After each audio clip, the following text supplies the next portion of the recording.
Welcome back to another episode of KKC Consulting. Once again, we have an amazing guest for today, Aidan Fida. He's come all the way from Blade Air, and in fact, he's a CEO of the company, so we're in for a treat today. Now, Aidan, thank you so much for coming on the podcast today. Thanks for having me. Pleasure to be here. Of course. Honestly, let's just get started. Do you mind talking to me about your journey? Yeah, absolutely. I started my entrepreneurial journey actually apparently later than you did. I started in my second year of university with my older brother who was attending what is now Toronto Metropolitan. At the time, it was Ryerson, pursuing his chemical engineering degree. And with my best friend from Schulich, Giancarlo Sessa, our journey's been incredibly interesting. We started back in the latter part of 2017. I grew up in an entrepreneurial family, and so did Giancarlo. We had known that we wanted to start a business together for a little over a year now. And one day when Joe and I were living together while we were both attending school in Toronto, he came to me with the idea of the world's first zero waste carbon filter, which again, 2017 is right around when cannabis legalization was coming into effect, and carbon filtration was best known for odor control and odor mitigation. So we saw a opportunity to break into an emerging market with a technology that was innovative and very environmentally friendly and focused. And so that's how we really got started, was this idea of the world's first zero waste carbon filter. 2017 to 2019, while we're still in school, we all focus on trying to build up the IP, start attending trade shows. We raised 85,000 in non-dilutive funding through pitch competitions, grants, and trade show events. And then in 2019, we all graduate and start our sales cycle very late 2019. 2020 rolls around, looking like we're going to have a great year. We fly out to Vancouver to follow up on a trade show that we were out there earlier that year for. And I remember this was like February of 2020. On the flight there, one person wore a mask, and on the flight back, the entire plane ride was wearing masks, everyone on the plane. Wow. And 2 weeks later, the world shut down with COVID. Um, and so we were put in a position where in 2019, we had raised some investor capital, and our runway, we had hit every single traction point that we had created for ourselves, and we were running out of time and we were running out of money, and our traction points just disappeared. All of our projects, all of our pipeline, everything was on hold. Companies weren't sure whether or not they were going to be in business, so they didn't want to make investments in their facilities. And so we took a step back and at that point in time asked ourselves, did we want to double down on carbon, or did we want to lean into the ethos of what we were trying to build, which was driving energy efficiency, dropping operational efficiency, improving logistics, so reducing storage, reducing waste, and as a baseline, improve air quality. And so we chose the latter, started building air purifiers. We were one of the first companies to build air purifiers locally, utilizing a wholly domestic supply chain, and focused on niche commercial space, so providing air purifiers that would service larger areas. Started finding success in private schools, leveraged that into public schools, and then in 2020, we ended up actually doing our first seven-figure deal. And that kind of just set us on this trajectory and on this run rate where we kept looking for opportunities to grow and to leverage. And in 2021, we actually broke into induct solutions because we didn't just want to service in room, we wanted to be able to service whole buildings. And for us, being in air quality, that meant getting into the HVAC system and getting into the ductwork. So we ended up securing the single largest upgrade to a school board in North America with Peel District School Board. It was about 7,000 UV lamps in about 7 months, and basically grew our revenue from about 1.5 million to over 30 million in that period. And just kept on leveraging, kept on looking for how we could continue to grow. And coming into 2022, we knew that the pandemic was going to be coming to an end soon. And so for us, it was about establishing a stable foundation for the future.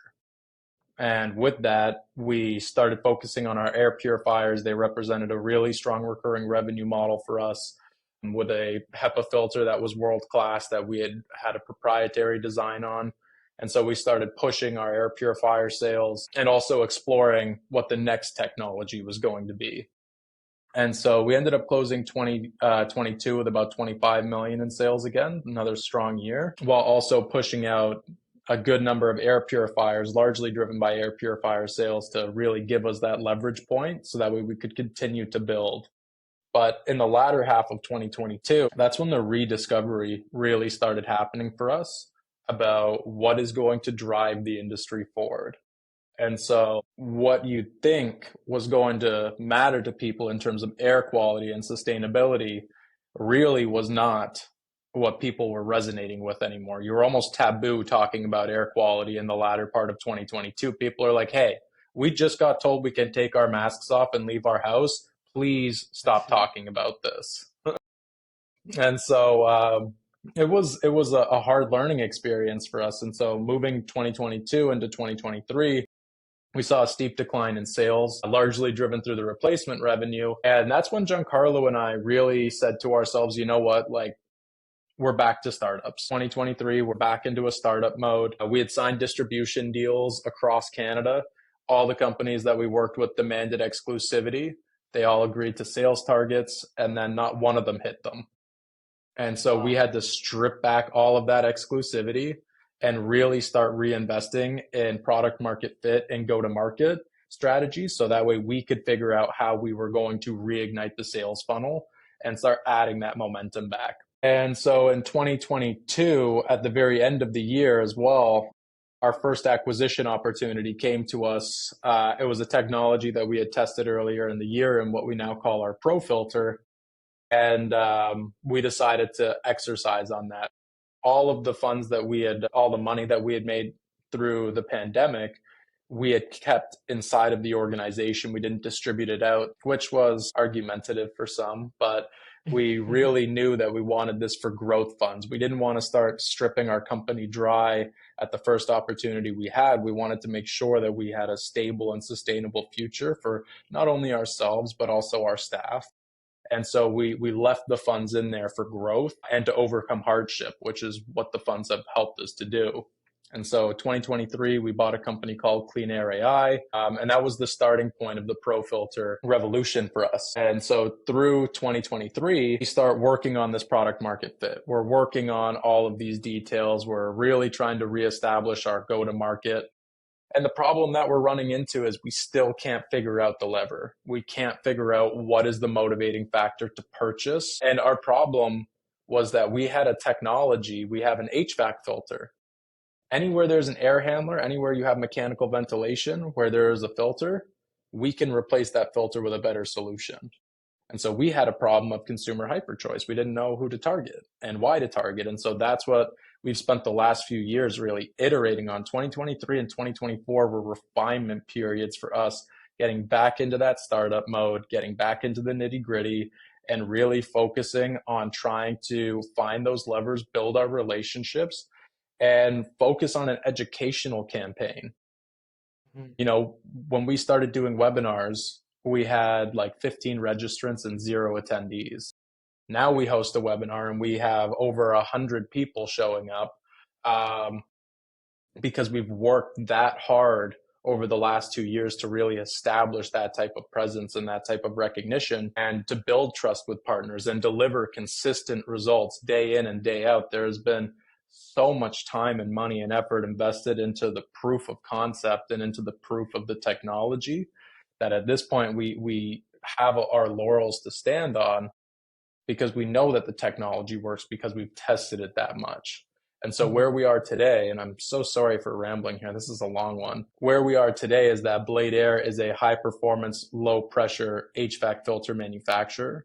We consider ourselves to be the intersection of sustainability and air quality. And the expression that we often share with our clients is that it's confidence without compromise. Traditionally, when you want better air quality, you have to compromise on energy or you compromise on operational expenses. With us, we are going to help you drive down your utility costs. We're going to make you more energy efficient. We are going to reduce your O&M by up to 50% because we have a filter that loads better, holds more dust, and will last longer. And then from a logistics standpoint, we're about 90% less wasteful. We use 70% sustainable materials in our construction. And then we are actually working to make it a 100% waste free process right now. So we're trying to create Wow. circular economy there. And then as a final point, our air quality is better. So we really have found that intersection of sustainability and air quality. And now that's how we're going to market is and presenting ourselves as a forward facing innovative air quality company that is focused on delivering the triple bottom line of people, planet. It's awesome, and I'm glad you shared all of that, right? There's a lot of things we could unpack from that, a lot of things, but it really does give the viewers and myself insights to the whole scope of things. I feel that especially when you're diving into the entrepreneurial world, it's a very like you get a snapshot of one moment, their success usually most of the time. And then Mm-hmm. maybe after some time you get a snapshot of, their failures. But what I really prefer and I appreciate from your story is that you shared the entire thing. And let's start picking at that right now. Do you mind talking to me about you mentioned earlier on your childhood how you were raised by entrepreneurs. Can you talk to me a little bit more about that?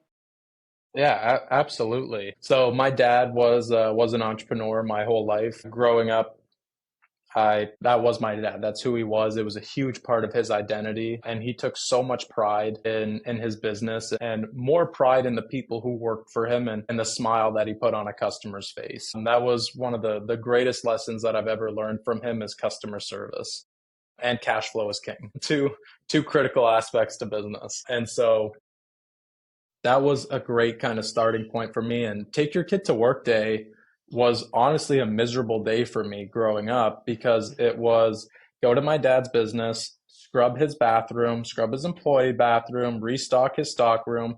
And then he sits you down at the end of the day, looks you in the eye, and says, "Are you going to get an education?" And that was how we did take your kid to work day. But when I say raised by entrepreneurs, so many of the significant role models in my life have been entrepreneurs. My first boss was my friend's dad, who really just let me come and help out. He was an entrepreneur. He ran a few different businesses. And when he was trying to build up one of his other businesses and knew that I was looking for work, he said, "Yep, come and learn." And I learned some of my best lessons from him. He told me that there's two options in life. You can work hard now and build something for yourself, or you can work hard later and struggle. And he said, at some point, you are going to work hard. It's just a question of when and how hard.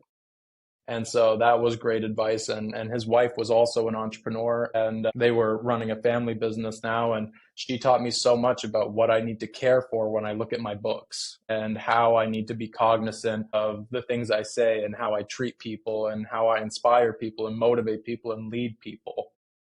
And then my second boss was at the local home hardware, which was right beside my high school. And he was an entrepreneur as well. It was a family owned Wow. home hardware. And again, similar lessons of the store closes at 6. I am ready at 6 o'clock to lock that door. And I see the customer walking towards the door. And Dave looks at me and says, "Don't. We're going to service that customer." And it wasn't about the money. It wasn't about the sale. Again, it was going back to customer service of, hey, you don't know what this guy's day has been like, or you don't know what this person's day has been like in order to get here. You don't know why they're late, but you're going to make their day so much better by just giving them the 5 minutes they need in here and helping them out. Mhm. And so just so much respect and learning while doing has really been that. And then by that point in time, it was just in my blood and in my nature that I knew I was going to be an entrepreneur. My original idea was business school, then law school, and then start my own firm after working my way up through a different one to build a reputation.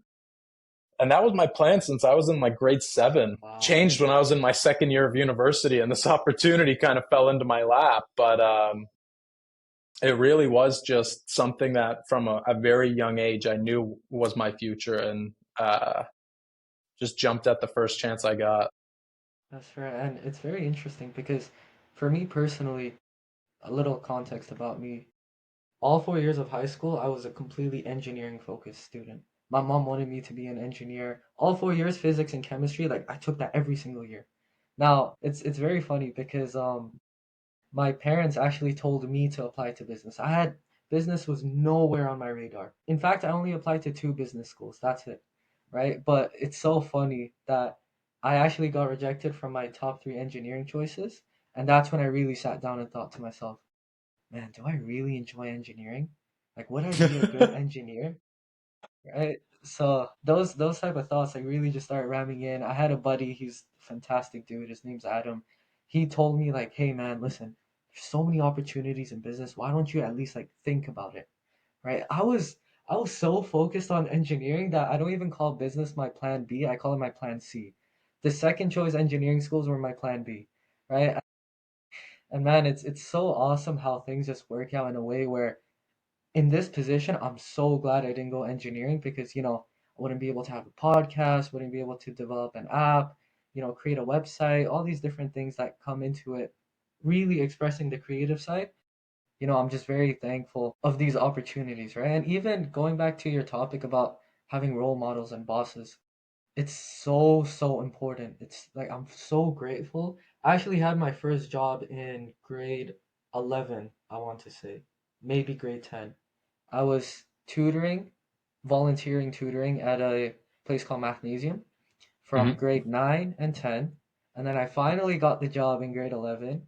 But it taught me so much in the sense that now you have a responsibility, right? And at that age, like grade 9 and 10, usually you don't have a part time job. So it really taught me that, okay, I've got this in this time slot. I have to be able to time manage in a way where the rest of my day is productive as well, and I don't fall behind in school, classes, etc. So I could 100% I resonate with you on the topic of bosses. It's important because they leave a lasting impression, those first ones, and um, I think it also speaks a lot to you and to your dedication and the fact that you did those 2 years of volunteering before you actually got even Thank offered you. the job, and you stuck those out. I think that speaks very highly to you because it shows commitment, it shows drive, it shows character, it shows a lot of things, and um, yeah, nothing but respect for that. Work ethic is Thank you. is not something that many people are gifted naturally, and it's something that a lot of people have to learn over time. For those who want to be entrepreneur or entrepreneurial, it's better to have it when it's there, and you clearly got it. So Right. Thank you so much. I really do appreciate it. But honestly, number one, I want to thank my mom. She's the one who forced me to do the volunteering role. So it's really just thanks to her. But on that topic as well, actually, it's very interesting. And I wanted to bring this up earlier on. You mentioned a spiral, right? And it's so funny because me and my friend were recently just having this chat about it, where it's almost as if you either spiral up or you spiral down in the sense that you've got one good thing going, the second thing becomes so much easier. And then when you get the second thing going, it's like the third and fourth kind of happen simultaneously. And it's so crazy that after like a year, like if you told me a year ago that I was going to run a marathon, I would not believe you. There's no way that I would believe you at all. But it's like it really just happens slowly and surely until you really look back and you say, "Oh my God, wow, this is sick." Like, I've done like an okay job.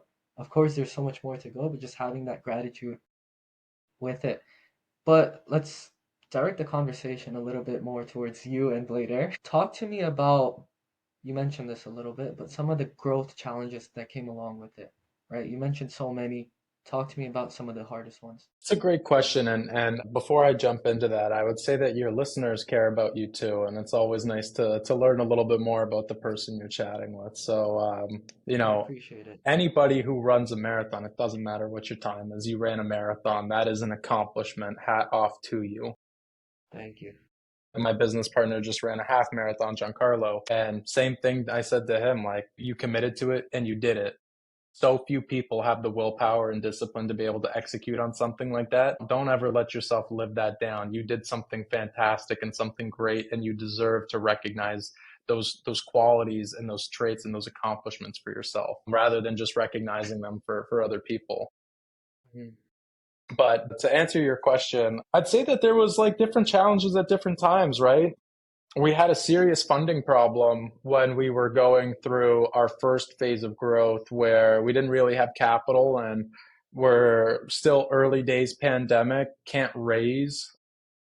And when we did raise, we raised like an extra 100 at a garbage valuation, barely higher than what we had raised at the year before. And then we were borrowing money at like 40% effective annual rate, Wow. 48% from a shareholder. We had a loan that was 48% effective Wow. annual rate. And so, like, you don't borrow the money for the whole year, but you're still borrowing it for 60 days and getting just absolutely raked over the coals in terms of like the profitability you were striving Yeah. for, right? Like you're running skinny margin trying to get your first few big deals in the door to build reputation and get your name out there. And so, like that was a huge challenge, was managing capital. And then on the larger contract with Peel, we got lucky. We found a company who was willing to give us an accordion loan, and that was actually Cortland Capital. They were phenomenal partners to work with. So I'll give them a shout out and say that they took a risk on a young company that didn't really have much of a history, but believed in what we were doing and believed in the contract that we had won and enabled us to execute. And so capital was definitely a hard part of the earlier journey. And then, as kind of to your point, we kept spiraling up and up and up and up and up. There was probably an ego problem at some point. And not to say that we thought that we were too good for anything, but you start to get this sense of like, oh, like things are going to keep being this good, right? And you don't have those hard, honest conversations with yourself like you used to. And you're like, nah, like we're here, we're going to stay here, we're going to keep executing at this level. And then you see that sharp decline coming through in the years following, and trying to break that negative momentum is really hard, because at that point it's not really negative momentum, it's a negative mindset, right? Your team starts to feel those losses, they start to feel the frustration, and you can only say positive things for so long and ask people to keep believing when you have deals that are dragging their feet for 18 months to get across the finish line. And so it became a battle of mental resiliency and maintaining that positive outlook and believing in the convictions and believing in the team and believing in the direction and frankly believing in ourselves that we could continue to execute and deliver here. And so I'd say that was really a big challenge that we navigated from probably 2020, midway 2023 to like end of 2024, when things finally started clicking again. And like 2025 has been a bit of a hockey stick for us on our deal velocity and deal momentum. And so we're finally starting to see 2 years of hard work paying off now. But those 2 years were a mental struggle. That's where the founder resiliency, the mental fortitudes, the meditation, the mental discipline, they all become real challenges. And then as you start to go back up, hiring, finding the right people. Every entrepreneur that I talk to, we all have a similar problem in that it's really hard to find good people these days. Yeah. And we're starting to take a different approach to how we find people that I'm really, really excited about. And we're putting ourselves a bit more out there and trying to bring people in who are more like us and who have a sense of fanaticism and ambitious goals, and people who resonate with the culture that we built here. So I'd say top 3 challenges that I faced for sure are going to be growth management for self-financing. That was a challenge. I would redo that, no questions asked. It has always been my attitude of get the deal done and then figure it out afterwards if you can, especially early days. And then kind of like that mental fortitude of when things aren't going your way, and they aren't going your way for a long time, finding those silver linings and having the faith and dedication to just keep putting one foot in front of the other, knowing that you're building towards something greater. Even when you're struggling, keep pushing and keep leading, and, lead from the front and the back. Be the first one who's willing to do the hard work, and also be the first one to cheer for someone else when they do the hard work. And just from that segment alone, I could take out so many lessons. But one I really want to pinpoint on is the fact that when you're the leader, the CEO, when you have, especially on the hiring side, like thankfully, I'm very grateful for this. I have 10 interns working for KKC, which is awesome, man. These guys are phenomenal. Now, what I realized is that these guys might have some time to slack. Maybe they show up to a meeting a few minutes late. Maybe they can't get a deliverable done to the best of expectations per se, but it's like I have to hold myself to a much higher standard because then these guys, like, let's say I come to the meeting 10 minutes late. These guys are going to then see me and say, oh, you know what? It's fine to come to a meeting 10 minutes late. If I don't produce a deliverable to the best of my ability, they're going to see that and say, oh, that's the bar. That's like perfection. We need perfection. Maybe I'll just stick to over here. When in reality, you wanted something up here, right? And it's a challenge finding fantastic people to work with. Like I'll give a shout out to one of my buddies, Sanan. I've known him since grade 7, I want to say, and he's actually helping me develop the app. And oh my god, ChatGPT is a fantastic engineer. Like fantastic engineer. It's Yes. insane what we've accomplished in 2 weeks. We almost have a fully ready web app, like ready to go. ChatGPT. But I mean, like props to Sanan for even finding out everything, finding out the whole process.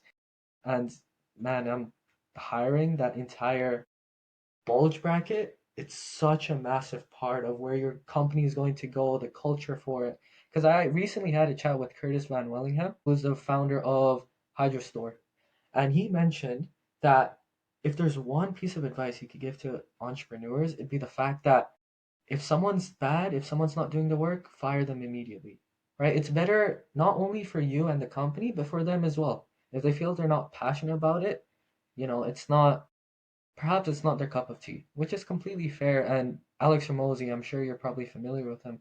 He had this one saying where it was very interesting. At the end of every interview, he asked the person one question, and he goes something along the lines of this: "So, what do you do in your free time?"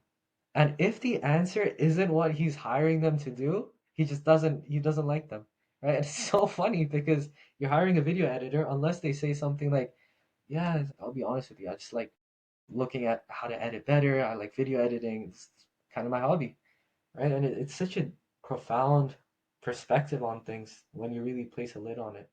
There's so much in there to unpack as well, but at a fundamental level, business is people. People buy from you, you buy from people. At the end of the day, the way that business is run is people. So people management, culture, all of these things are so intangible at times, yet so crucial to the execution of the operation. And to your point of, as an entrepreneur, I genuinely believe that you have to hold yourself to a higher standard than anybody could ever reasonably expect to hold you to.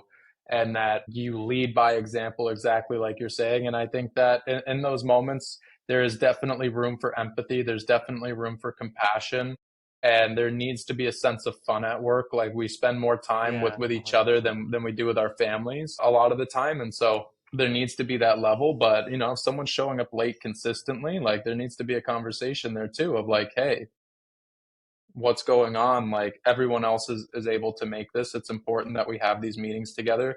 Like, how do we get you to that meeting on time and make it more solutions oriented?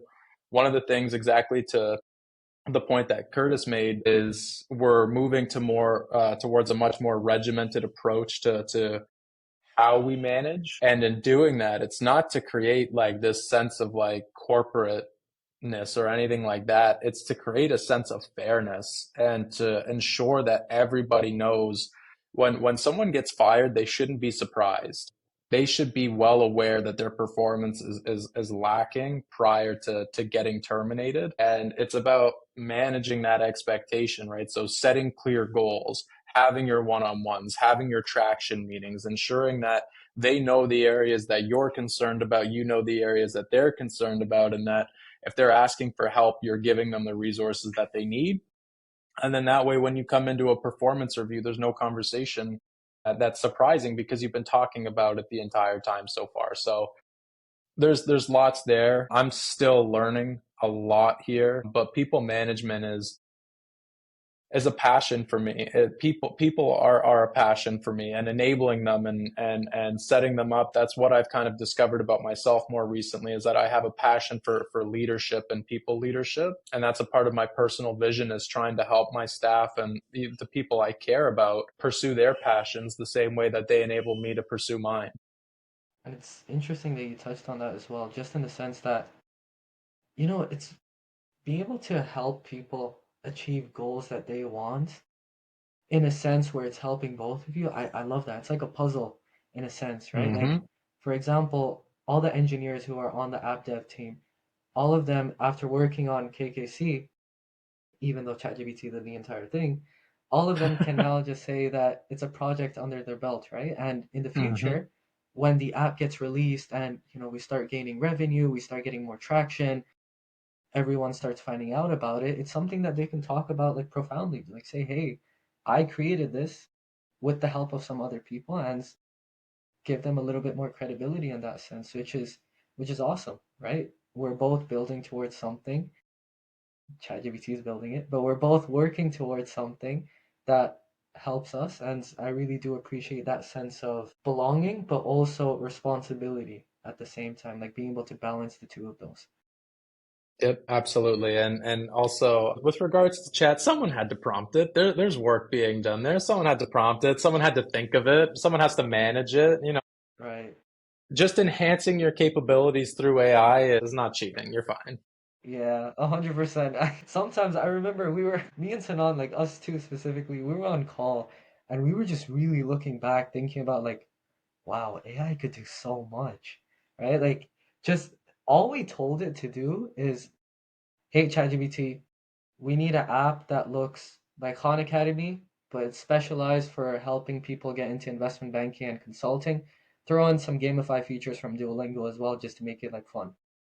And Hmm. it has an entire workflow ready for you, the entire plan, the mastermind behind things. And of course, the best part of it all is that why create something new when there's people who have tried and tested methods already, for example, Khan Academy, you can just take a look at that, right? And it's so funny when you really take a look at it. Like for me, I thought the app was going to take at least a year to build, at least. And this is after I'm spending like thousands of dollars for the domain, for the wages, for the everything combined. But number one, like I don't pay the engineers, right?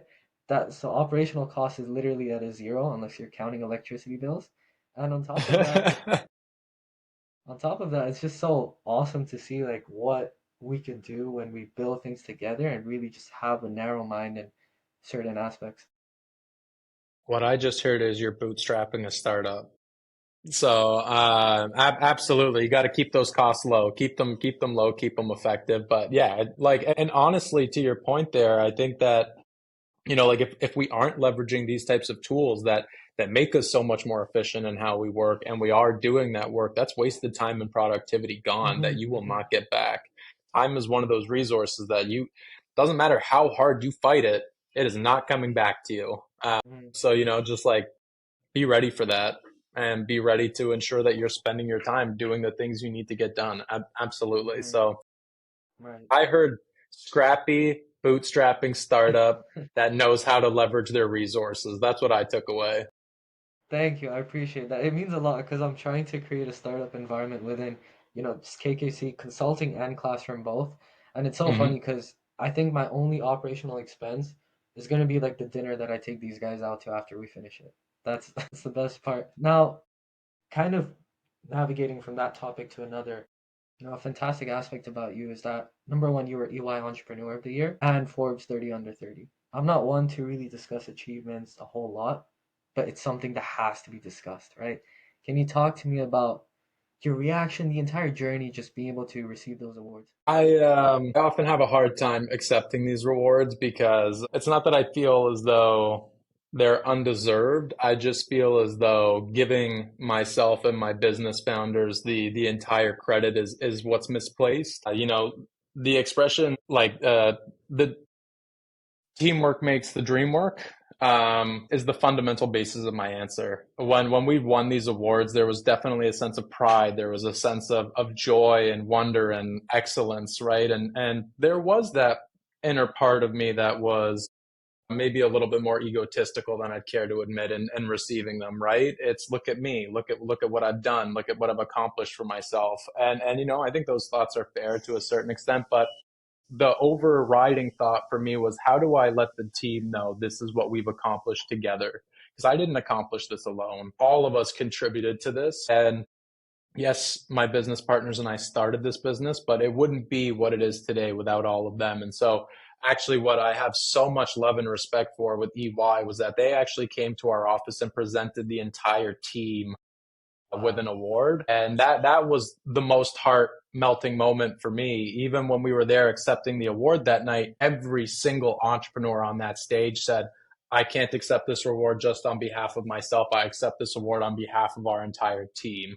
And it was just a continuous theme. And for EY to come and make that special moment with our team and make them feel like they were a part of it, that was actually the highlight for me above and beyond anything else.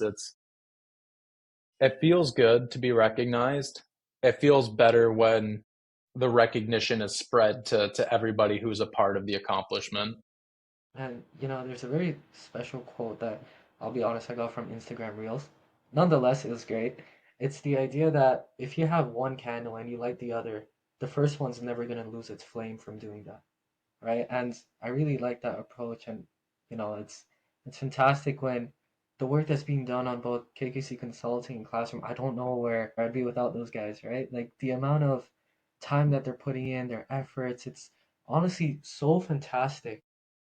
You really never think about it. Like sometimes, and perhaps this is bad on my part. Sometimes you think, I'm the best guy for this. I'm the best guy to just do all the planning on this end.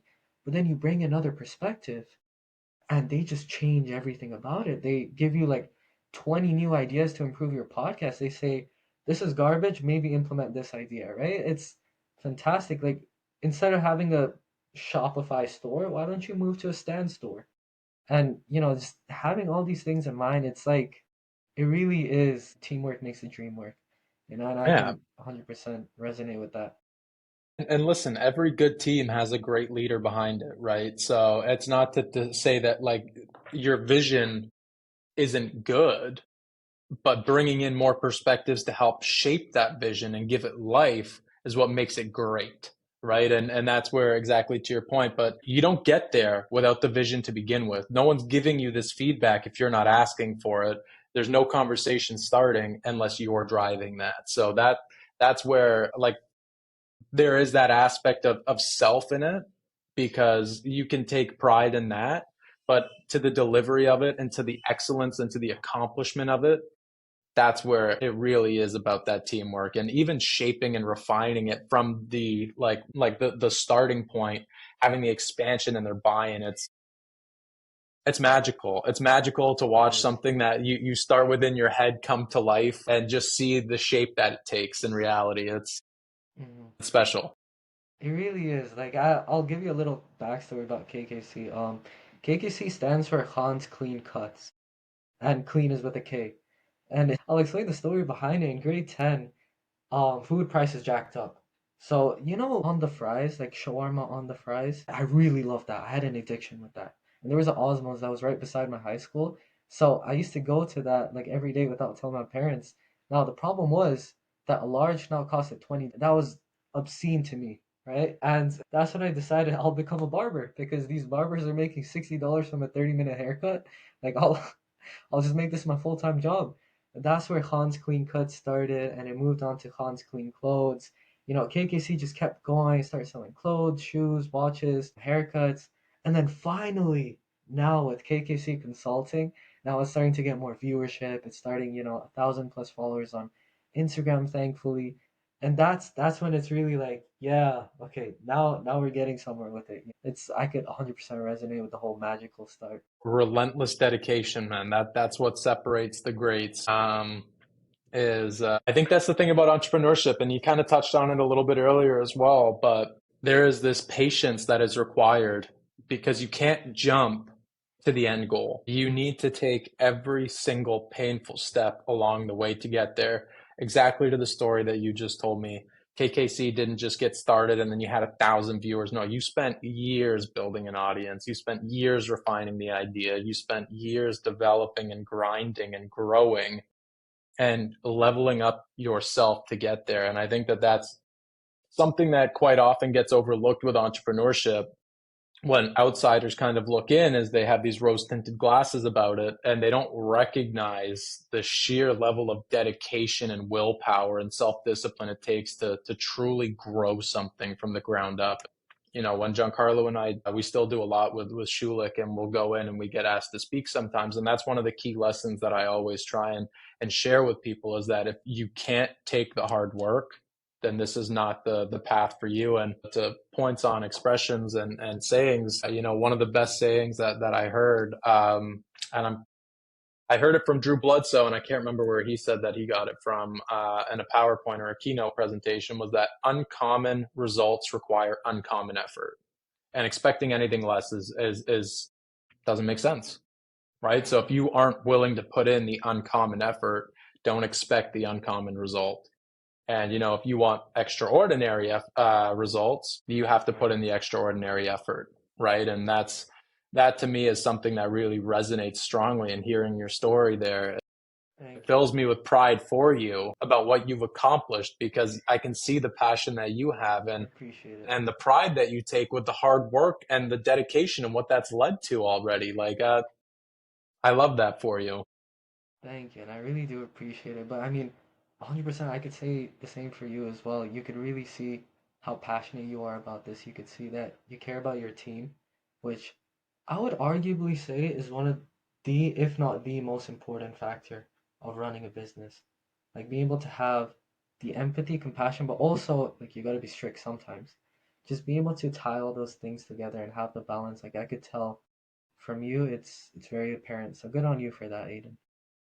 Appreciate that. Thank you. It's something I'm still actively working on, but something critical to long-term success absolutely is team development, team culture, and building a performance culture, right? People who want to work hard. One quick diatribe here. Best feedback that I have ever received for me personally, what touched me the most in a feedback session with an employee was when she told me working hard is cool here. And Wow. I was like, all right, fine, fine. You get an A. Like, let's move on. Like you just crushed your interview. You just crushed this whole review. Like, it was so meaningful to me to have like one of our staff members expressing that sentiment of like, you want to work hard here because it's cool to work hard. Everyone works hard and it's encouraged and it's liked and you have fun. And it's like, where was that sentiment in high school, first of all? But more importantly, like figuring out what we're doing right to create that type of mentality and leaning into that because that's someone who cares and who cares with passion. And so that's what I wanted to kind of touch on there was just like it's building that level of sentiment where you have your employees telling you that it's cool to work hard and that's how they feel about coming to work every day is working hard is cool. And it's like, yeah, it is. No, I'm very glad. That must be really, really heartwarming for you as well. Like just having someone say that. At first, it was probably like a shock. It's cool, and then it really just resonates with you. You remember it everywhere. Words really do go a long way, especially on those like late nights, just working out and Mhm. the entire plan and structure behind it. But taking another twist of turns, let's now talk about future goals for you specifically, and of course, later. Where do you see it going in 5 years? Where do you see yourself going in 5 years? It's a great question. With regards to the company, I can answer that a little bit more easily. We're in growth mode, plain and simple. Like I mentioned earlier, we almost had consumer hyper choice when we started. Anywhere there's an HVAC system, anywhere that there's mechanical ventilation in a building, there's an HVAC filter. So we can go in and replace that with something better. And so the growth opportunity is basically limitless for us. We're competing against billion-dollar companies on a day-to-day basis and actively outperforming them and driving client satisfaction. And so for us, we're just on the hunt right now. We have the scent. Our sales momentum is picking up. Our deal velocity is increasing, and so we're just trying to keep that flywheel turning right now and just crank it hand over hand as hard as we can to grow as fast as we can and just keep doing that. That's really what's on the docket for us is just growth mode and delivering unreasonable results through unreasonable hospitality to our clients. And that's something that we specialize in, is being unreasonable. And the level of customer service that we provide, the results that we drive, it's all about being unreasonable. And then on the personal side, for me, it's really understanding that I'm ultimately going to be a bottleneck for the company if I don't grow. So investing in myself, investing in my own leadership, investing in my skills as a leader, my people management, my sales, my human resources, my organizational effectiveness, all of that is just ensuring that I am doing everything I can to be the best version of myself for the organization so that I can help to lead its growth instead of hinder its growth. And I feel like I'm already doing a lot in that regard. I do a lot of work and self-development, and it's something I take a lot of passion in and take a lot of satisfaction in doing. So just continuing on that and seeing from a professional standpoint how much growth we can really accomplish. And yeah, honestly, don't really see any type of time limits on any of that stuff. We play in a multi-billion-dollar industry. So it's really a question of, well, how long does it take us to replace every single filter in the world to our own? And that's how long we'll be doing this for. That's fantastic. I'm glad you have that mindset that it's not only Canada, it's everywhere. Like everywhere you go, you're gonna see the Blade Air logo. And Yep. I appreciate that. I have admiration for really big dreams because it's a test to your character, to be honest. When you have massive dreams, then at the very least you're gonna like there's this one quote actually. Shoot for the stars because you shoot for the moon because if you don't hit the moon, you're gonna end up on the stars. I don't know which one's further now that I think about it. But I think it's the moon. But regardless, the point still stands that make your dreams really massive so that one day, even if you can't achieve that goal, you'll be somewhere fantastic. 100%. Adding on to that, do you have any final advices or last pieces of thoughts that you wanted to share? I think we covered quite a bit, and I've probably spoken way too much already. So just appreciate the opportunity to be here. And it's great getting to chat with you and love chatting entrepreneurship as well. So last thing I'll say is good luck. And I'm excited to see where it goes for you. Thank you so much. And now, KKC Consulting, thank you so much for tuning in to this week's episode. Tune in next week. Not sure who the guest is, but I'm sure it'll be someone amazing.